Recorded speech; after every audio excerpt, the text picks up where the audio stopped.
All right, so my name is Jared Auslander. I'm an editor and camera operator mainly. I do mostly corporate, nonprofit, and commercial work, but I'm also hugely passionate about automotive filmmaking and drifting. So that's what I'm here to talk about today. Um, when I talk about automotive filmmaking and drifting, it's mostly online media, so not really car commercials, but pretty much everything besides that. Okay, so moving on. So what I'll be talking about today. Um, First of all, I'll be talking about my background, my education, and my early career. Then I will move on to the milestones that led me to where I am today. I'll briefly touch on the DSLR revolution and the evolution of automotive media in terms of that. I'll get a little bit into the world of drifting and what it takes to film that. And then finally, I'll talk a little bit about my project car, the Project Baja, and why I continue to do this. So, here we go. All right, so my background, education, and early career. So, I thought my passion really began in high school for filmmaking and cars. Um, I started a course in high school called Basic and Advanced TV Production, and that's what really started getting me into that. Eventually, I bought a G5 Mac and a Canon XL2 way back when, so I was shooting in SD. And I was making all kinds of films, pretty much anything that I could, including car films. Um, I can't talk about filmmaking or automotive filmmaking without mentioning Fast and the Furious. It's just had a huge impact on my life and many other people's lives, but specifically for me, it was because it was a film, but also it was dealing with cars. So let's see. That's what continued to fuel my love for cars. And that's also how I knew that I wanted to modify cars and make movies about them. As an artist, Fast and the Furious helped me see cars as an alternative canvas for creating. Um, but it really began, both of these passions really began when I was young. Um, a couple years ago, I did a mini documentary on my grandmother. And when I was searching for B-roll through home movies, I realized I was absent from most of them. And the reason being was because I was usually the one behind the camera. And in terms of my passion for cars, that also began when I was young. I memorized prices, I knew horsepower specifications, I knew all about the engines, I was just obsessed with cars. I collected models, collected magazines, and I was just crazy about them. And it went as far as for me to even create my own job as an inventory photographer for an exotic car dealership that was conveniently right outside my neighborhood. And so both of these passions continued on in college.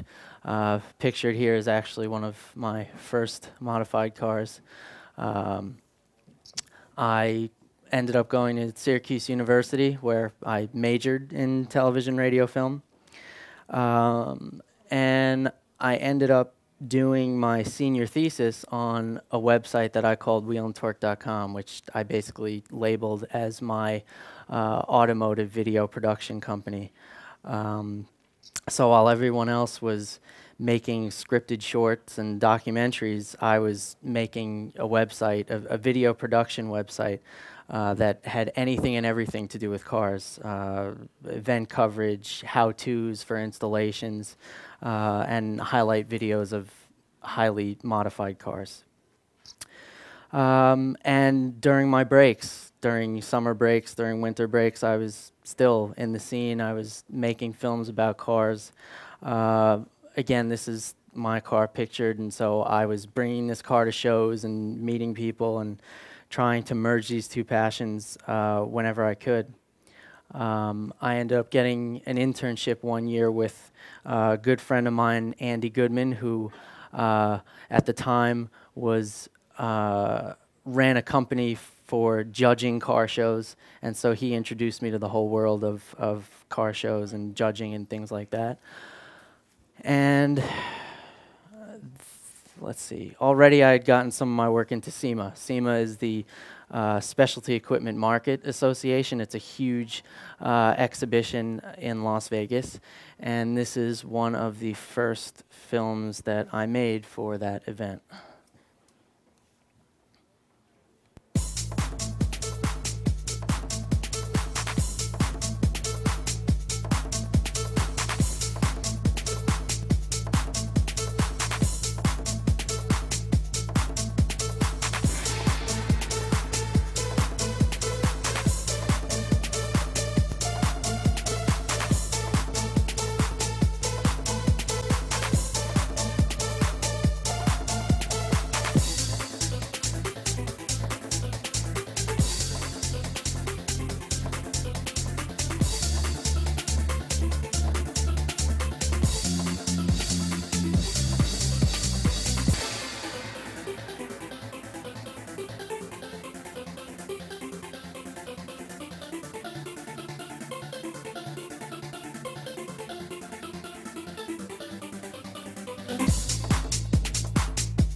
So you got the gist of that.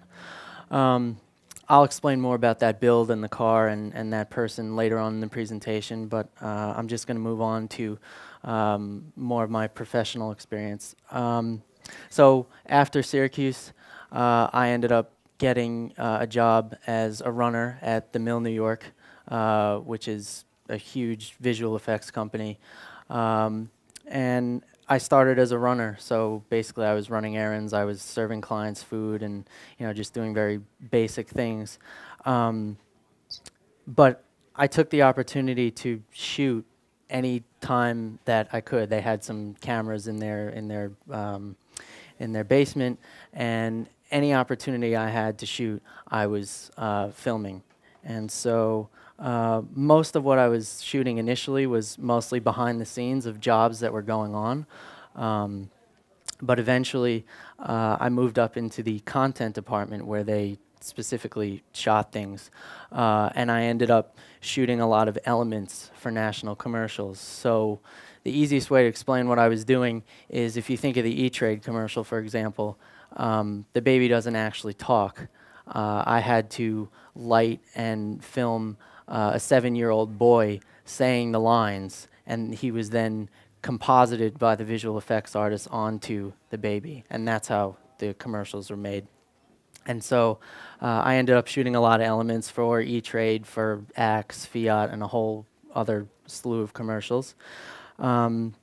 But at the same time, when I was shooting these behind-the-scenes videos, I was also networking with 2D artists, 3D artists, graphic designers, etc. The experience was awesome. I learned a lot about the post-production workflow for commercials, and it was really great. Anybody have any questions so far? Or good? Sweet. Okay. So moving on, life as a freelancer. So there was a shift in the company, and Unfortunately, I was let go. But again, the experience helped me realize that I really wanted to shoot and film, and so I made a demo reel. The first time I had ever really done that. I started getting emails and calls to film events and things, and eventually networking led to bigger jobs. Eventually I had to hire others in certain scenarios for motion graphics, for PAing, lighting, things of that nature. And it was only a matter of time before I was asked to take the lead in creating some videos from pre-production all the way to delivery from start to finish.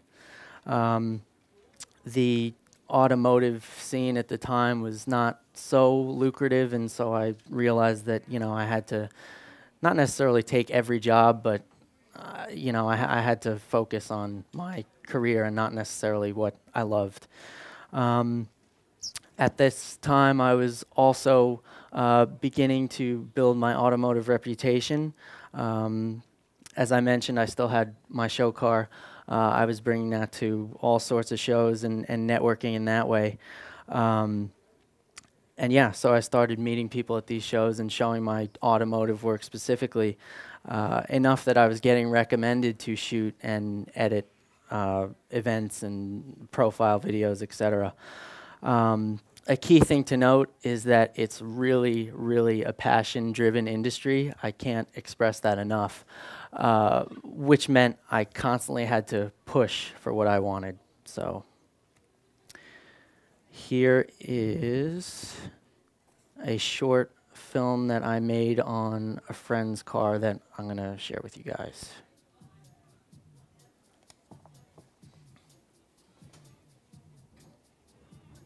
I had a connection to this car. Like, the minute I saw it, I was like, I'm gonna die in this car. This car has been through hell. I guess that's what strengthened the connection between me and this car.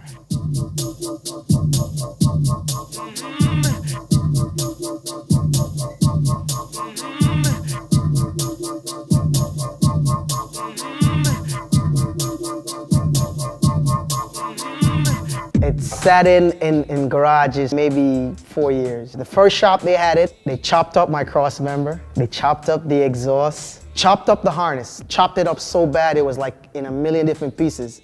Brake lines were missing.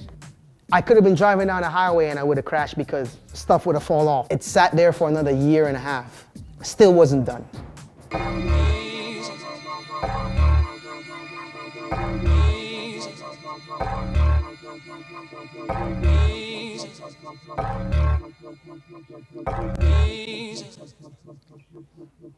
I kept hearing one price. I went back 2 days, I heard a different price. They kept adding stuff that wasn't necessary. So officially he was supposed to wire it. So now when the car left the other shop, it had a bunch of problems. Within a minute, he was like, oh, that's your problem. It was fixed, just like that. Oh, all that money for nothing? Took it to Subi King, we changed everything. We did harness swap, engine swap, transmission, drivetrain, brakes, like the whole works was done to this car in less than a month.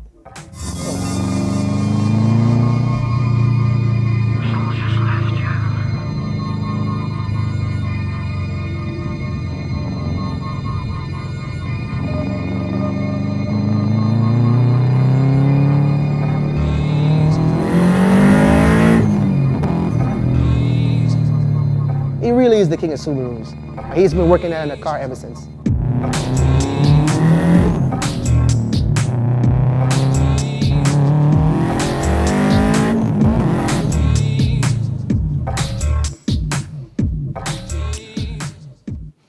So by the way, what you're seeing here is my logo and my website, which I'm going to get into a little bit later. But moving on. All right, so that short film was shot on a DSLR, and that's mainly what I had been shooting on. But at a certain point, I needed / wanted to shift from shooting DSLR. I felt like everybody was shooting with that, and I really wanted to start setting myself apart from everybody else. And at the same time, I started seeing a lot of drifting videos, and the super slow motion shots of the drift videos is what really appealed to me, and so I invested in the FS700. Once I saw the video Off Seasons 2, I had to reach out to the director. That was just such a cool drifting film, and that's ultimately what got me into filming drifting and Formula Drift, the world of professional drifting. And so to date, I've worked with some of the biggest names in the automotive industry. My work has made it into SEMA multiple times, and actually most recently my automotive work is going to be incorporated into Convergent Design's reel for NAB. NAB is, for those of you who don't know, is the National Association of Broadcasters. It's a trade show where new TV and film technologies are shown. And of course, Convergent Design is the external recorder for the FS700 that really improves its capabilities to shoot 2K, 4K, RAW, all that good stuff. Any questions? Still good? All right, cool. And so this right here is my automotive specific reel. There's a lot of stuff in it that's very old. There's some new stuff that I'm not allowed to include yet, but this will just give you a sense of the type of work that I've done to date.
All right, so I'm going to shift topics a little bit and talk a little bit about the evolution of automotive media and talk a little bit about how the DSLR kind of changed the whole game in the automotive scene specifically. So high definition video, as many of you probably know, was an afterthought in the creation of the DSLR. It was primarily used for photojournalists to be kind of incognito and get some extra footage from where they were and what was going on. But a filmmaker by the name of Vincent Laforette got his hands on a DSLR and created Reverie. He specifically, it was the 5D Mark II. It was only a prototype, and he was fortunate enough to get it. He made this short film, and it went viral on the internet instantly. And that's really what introduced the world to filmmaking with a DSLR. Obviously, as you can see, the professional applications continued. Season 6 finale of House was shot on the 5D Mark II. And in the feature film world, Iron Man 2 and Captain America use the 5Ds kind of like as what we would call GoPros now. And so for $3,000 now, you had, in certain occasions, commercial crews shrinking from about, say, 20 people to maybe 3. And it was mainly because of this camera. And so I'll just quickly talk about my logo here before I get into a timeline of how automotive media changed since 2000. I was following a lot of automotive filmmakers that I'll be mentioning, and I wanted to create my own brand and be one of those filmmakers. And this all goes back to my thesis of creating an automotive video production company. And so I bought the domain wheelandtorque.com and created this logo, which is basically a face made of car parts, is the easiest way to explain it. And I used it to keep it separate from all of my nonprofit, corporate, and commercial work. So that's where the logo and website originated. Okay, so timeline of automotive video since 2000. You can't talk about automotive filmmaking without mentioning Gone in 60 Seconds or Fast and the Furious, 2 blockbuster automotive films that certainly affected me as a filmmaker and as someone who loves cars. Moving on to 2007, there was a group of guys, production company called Wagon Works, that started really putting out some awesome media. They mainly did car shows and highlight videos of Audis and Volkswagens. That was their big thing. Around that same time, Driving Sports came out, which was more of network style videos. So it was mostly like car reviews, racing coverage, and things like that. But it looked, it was, I think it was shot in like 60 frames a second. It was more like TV oriented, but for the internet. Oops, sorry. In 2008, as I mentioned, the DSLR revolution. Both Canon and Nikon came out with DSLRs a month apart, or were announced a month apart, rather.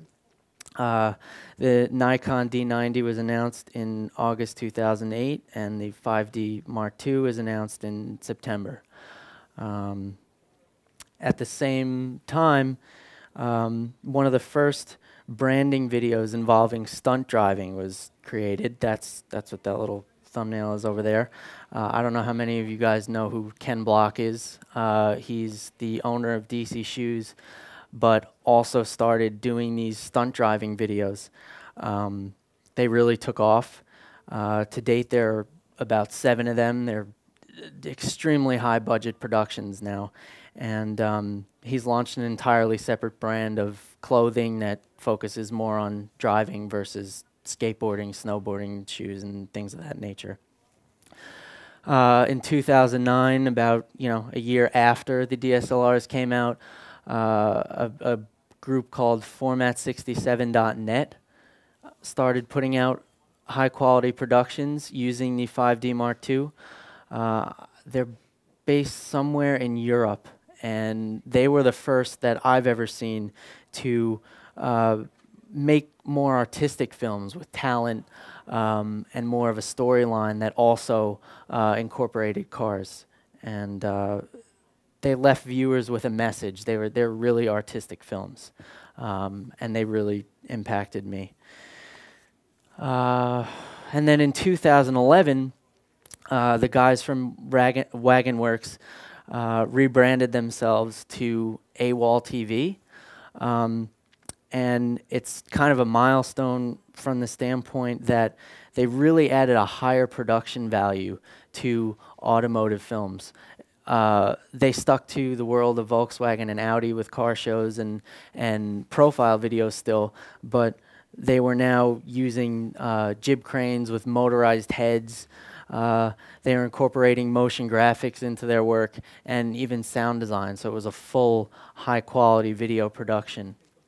Also around that same time, a company called Voss and Wheels started putting out videos on YouTube, and it was really the first time that I had ever seen an aftermarket company of any sort harness the power of YouTube to market their products. And I mean, what better way to do that than to commission people to make videos of your wheels on pretty much every car that exists. And I mean, to date, they have over 200,000 subscribers, and it's really an awesome marketing tool that I think a lot of other companies have since copied. In 2012, some automotive short films started coming out. One of them is here, the 311 RS. This was a great high production value film. And they even had a physical movie premiere at Oakley headquarters in California, which I went to. Awesome guys, Johnny Zeller and Colt Seaman. So yeah, that was one of the first automotive short films to come out about a race car. At the same time, Yare Productions really started upping their production value. They had been around for a little while as a group that just filmed Formula Drift on occasion, but in 2012 they really upped their production value and started adding some really talented filmmakers. And the way I like to explain it to people is they really invaded Formula Drift. Formula Drift was really popular by this time, and so they were taking advantage of every opportunity that they could. Uh-oh. Sorry guys, a little malfunction here. And so they're making films on just about everything having to do with Formula Drift, including films about drivers, event recap videos, and even sponsored branding videos for specific companies that were sponsoring these events. In 2013, a few more notable short films started coming out, one of them being Urban Outlaw, which was released online by a really great director named Tamir Moscovici. And the short film was about a Porsche collector slash restorer. And it was only released online, and it spread like wildfire. That same year, two really awesome, talented Formula Drift filmmakers, Will Rogie and Josh Herron, traveled the country creating the first documentary on drifting in America and grassroots drifting and professional drifting. And so presently, a lot of automotive blogs are commissioning filmmakers to make content for their websites. And there are some really amazingly talented filmmakers out there. One of my friends, Chris Petruccio, does a lot of work for Stance Nation, which is not pictured there. Another good friend of mine, Mike Cazio, does some awesome, awesome work for Stance Works. And so yeah, that's the timeline. Any questions so far? Still good? Cool, all right. All right, so part 4, filming professional and grassroots drifting. So what is drifting? The definition here is, it says intentionally oversteering, causing loss of traction while maintaining control from an entry to an exit point. That's a little complicated and might not be easy to understand, so the way that I usually tell people is that it's purposely driving a vehicle out of control while maintaining control at the same time, which sounds a little bit contradictory, but it's just the easiest way I can explain it. It started in Japan by a man named Kunimitsu Takahashi, and in the 90s it just exploded here in the US. I'll talk a little bit about that in a second, but one of the first drift videos created was in 1987 called Plupsy, and it was, the driver was, his name is Kaiichi Tsuchiya, and I will show that in a second. But first, there are competitive series in schools all over the world now. Drifting has really become huge as a sport. Schools are all over the country and all over the world. One of them, My Way Drift School in Budapest, is run by two of my really great friends.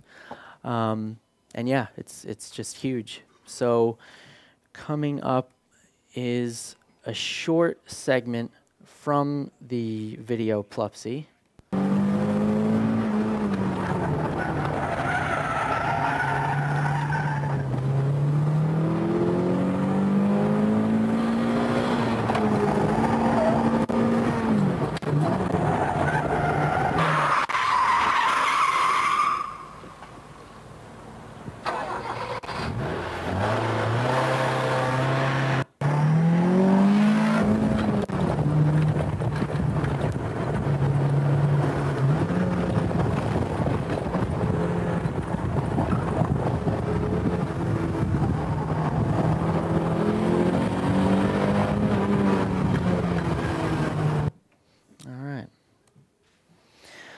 So a little bit about drifting competitions. It's a bracket style system. It's two drivers that compete against each other in two different rounds. And it's a head-to-head competition, or what they call tandem driving. Judging of these events admittedly is a little bit confusing, but I'll try to explain it the best way that I can. It's based on line, which is determined by clipping points. So drivers have to get as close to these markers as they can, and they're judged according to that. They're also judged by their angle, how crazy of an angle they can maintain without spinning out or losing out of control. And then style, which is a little confusing. I'm not really sure what it is. It's a bit unclear. I'm not sure if it has to do with proximity between the two cars or aggressiveness. I'm not really sure, but those are the qualifications that are on Formula Drift's website. So just a brief history of drifting in the US. In 2003, the Japanese form of competition was brought here to California, and there was an open call for drivers in the US. All the drivers ended up losing, but it ended up showing the world, or at least the US, about drifting and how cool it was, and that sort of began the process of having drifting brought here. A few months later, in 2003, Formula Drift was launched at SEMA as a corporation. And presently, Formula Drift heads into its 11th year as a series, so it's become increasingly popular over the years. So what does it take to shoot a Formula Drift event? Well, first of all, in terms of your well-being, attire is huge. You have to wear pants. You can't have shorts. You have to wear closed-toe shoes. And you also have to wear a supplied vest, which is given to you. Hydration is really important. Most of these events happen in the summer, and so the track is usually hotter than the normal surrounding climate. So hydration is really important. A bandana is optional. There's a lot of tire smoke. And so a lot of people wear bandanas so that they don't inhale the stuff. I mean, these cars have over 1,000 horsepower, and so smoke just comes up like crazy. So a bandana is optional. But then there's also your safety. So this here is the round 4 at New Jersey. This is the track layout. And what's not pictured is the barriers that you have to stand behind when filming. The following slide I will show you exactly where those barriers are in relation, but staying behind the barriers is really important. If you don't, I mean, you get kicked out. There's really no way around that. And let's see. Aside from the vest, is there any mandated safety equipment, or does that depend on the track? No, no helmets, no pads or anything. You just have to have the vest, the pants, and the shoes. That's it. And stay behind the barriers. And then you can only cross to a different barrier when you're directed to, when the track is quote-unquote cold.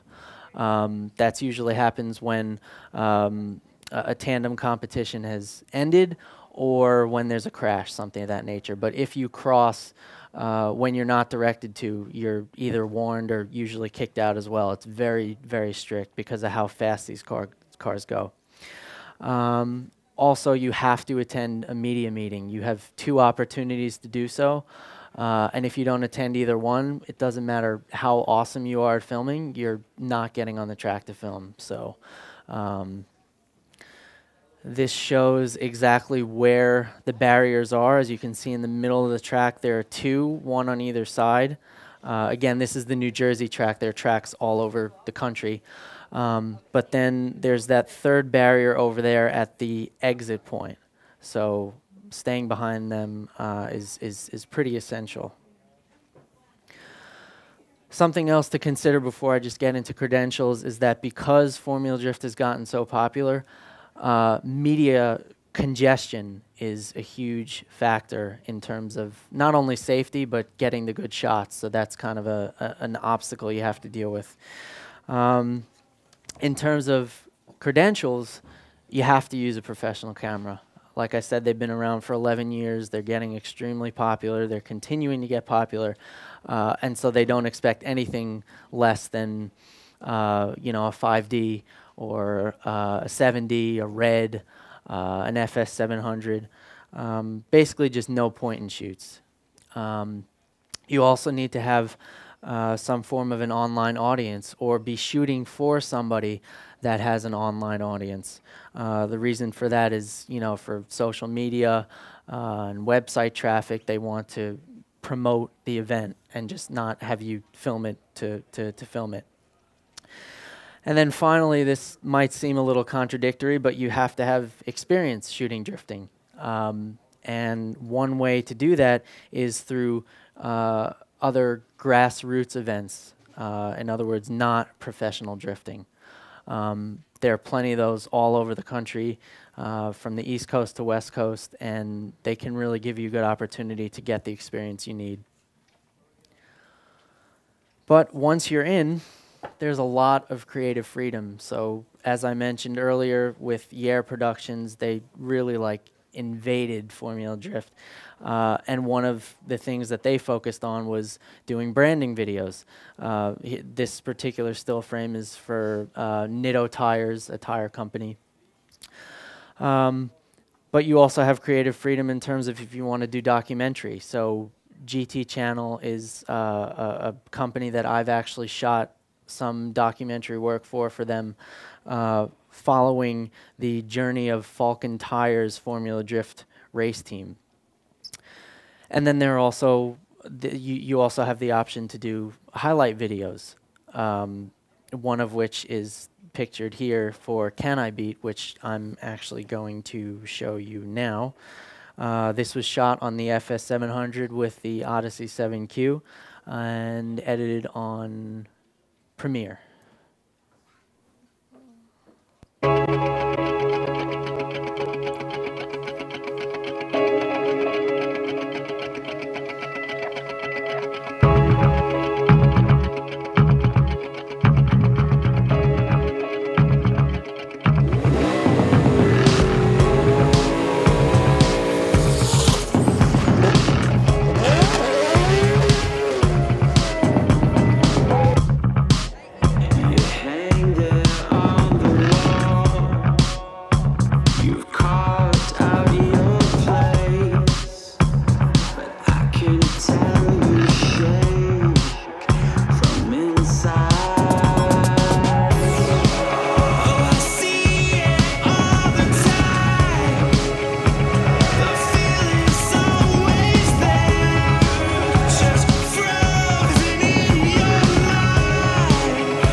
So any other questions about drifting? Oh, I got one more section. Any other questions? Cool, thanks. All right. So moving on, last section. This is my project car, Project Baja, and why I continue to do what I love. So pictured again is my old car right before I sold it. By this time last year, I had a lot of automotive work under my belt. And I wanted to return back to my college thesis and really try to make an automotive video production happen again. Automotive filmmaking was really becoming pretty mainstream, and so I wanted to give it a shot. So I wanted to do more automotive work, and I wanted to set myself apart. But I also wanted to challenge traditional forms of advertising for parts and service companies. And so one traditional form of marketing in the automotive industry is a build partnership, where marketing people, car builders, connect with parts and service companies and build a project together. So here, for example, this is the Chin edition made by Neil Chin, based in California. And he gets a whole variety of new Fords and new Hondas and things like that. And he has a network of automotive parts and service companies that he works with to create these unique, awesome builds. Another example is a guy named Brian Fox of Fox Marketing, who has an extensive portfolio of cars that he's built. And again, the same scenario. He's given cars. He has a network of parts and service companies that he uses to build these cars. And in return, these individuals get the cars featured in magazines, set up displays at shows, showcasing the car, and even in certain cases, especially with Neil Chin having like an entire booth set up at these shows to display not only the cars, but also the parts and services that the sponsors have or that they do. Another alternative form of, traditional form of marketing is also buying ad space in magazines. Those are the two main, have been the two main ways that these companies advertise their parts and services. And so I wanted to challenge that, and so I conducted an experiment. I bought a car, specifically the Subaru Baja Turbo, which is a Subaru pickup truck. As you can see, they didn't make it for too long. And I wanted to build my own car partnership. And basically, I bartered my video services for their parts and services. And I wanted to ultimately find out how valuable video is to them, and again, challenge the traditional forms of advertising. And so I'll just explain my thinking here. So basically what I was arguing is that the modifications that I was making to the car was for show status, you know, bringing the car to shows and getting show points, but also for improved filmmaking and camera car functionality. So for example, I have the FS700 that I was able to connect with Sony's CD player head unit that's in my car. And so, as you can see in this slide, I did a short film on a Nissan Skyline Nismo GTR, and the camera is set up on the car, and it's connected to the head unit that I was talking about. And so Cobb is an aftermarket performance company that mainly adds software, improved software to cars, and so I argued that by having Cobb software, I'd be able to make the car not only faster, but also use it as a chase car on the track because of the improved performance that it would give me. And so I ended up getting some of the biggest names in the industry to donate their parts and services, one of them being Cobb. And I also got some social media following. And I have created a reel of all the filmmakers that have used this car to actually do some automotive filmmaking besides me.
Okay, and so finally, why do I continue to do what I love? Well, I mean, simply put, it's because I love doing it.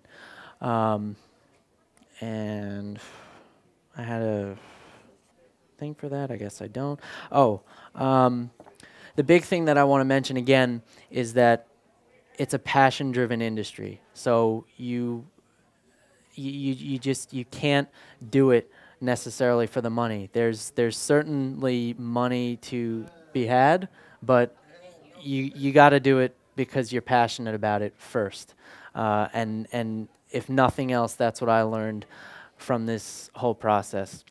And so this picture here is actually a recent short film that I was shooting for Koenig Wheels, which I am going to show to end the presentation.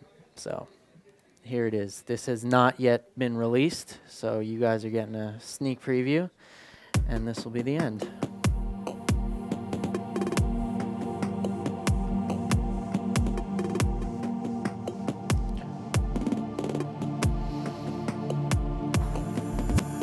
My name's Nick Fotiades. I've been working on the Mitsubishi DSM platform since about 2002. Started out of my mom's front yard, then took it professional. When I was a young kid, I always liked taking stuff apart, putting it back together, and I could never see myself paying someone to work on my car. I'd rather get dirty and try and learn it myself.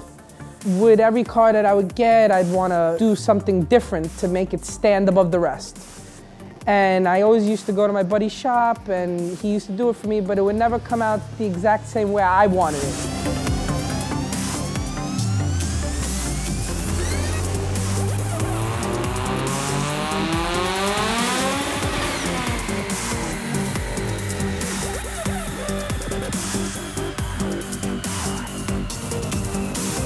Basically, the motor is a custom 2-liter. It's got a 62mm turbo, custom intercooler pipes that I made, custom catch can that I made, all in-house. In addition to having my 700 horsepower street car, I also have a 900 horsepower track car, custom O2 housing, full turbo back custom, the manifolds all custom. You would not be able to find anything on this car that is on another car. It's all one-off. You can't just buy stuff off the shelf when it comes to like fabricating and stuff like that. A company might sell like a generic intercooler pipe, but the fitment might not be as to your liking. I tackle anywhere from custom fabrication, full-out engine builds, all the way down to just basic bolt-ons, custom oil catch cans, aluminum intercooler piping, custom end tanks, intercooler, intake manifold. I started with a stick welder, progressed from a MIG, and then ended up getting a TIG, and then the TIG is where it really showcased like quality, and you know, you could get into tighter spots and areas with the machine.